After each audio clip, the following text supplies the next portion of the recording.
Dica número 1. Também posso ser chamado G de Dias. Dica número 2. Vaidade das vaidades. Tudo é vaidade. Dica número 3. Tive 1000 mulheres, sendo 700 esposas e 300 concubinas. Dica número 4. Fui visitado pela rainha de Sabá. Dica número 5. Fui rei dos judeus. Dica número 6. Sou pai de Roboão. Dica número 7. Sou um homem do século 10 a.C. Dica número 8. Nasci e morri em Jerusalém. Dica número 9. Sou filho de Batseba.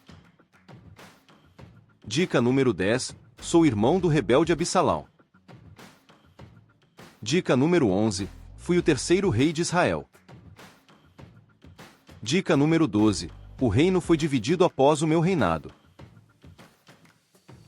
Dica número 13. Construí o primeiro templo de Jerusalém.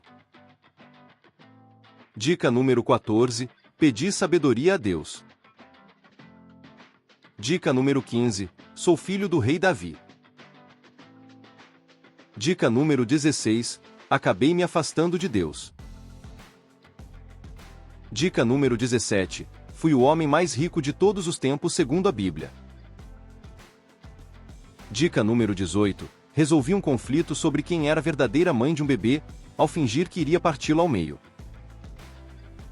Dica número 19. Escrevi parte do Antigo Testamento da Bíblia, como os livros de Provérbios, Eclesiastes e Cântico, além de 2 salmos. Dica número 20. Minha história está contada no primeiro livro de Reis e nos 2 livros de Crônicas. E aí, acertou? Parabéns para quem palpitou, Salomão. Salomão foi um grande rei em Israel, conhecido por sua grandíssima sabedoria, riquezas e fama, mas também pela sua insensatez e más decisões no fim da vida. Foi o terceiro na linhagem dos reis de Israel e governou todo o país durante 40 anos, no período subsequente ao reinado de Davi. Até a próxima rodada do jogo. Quem sou eu?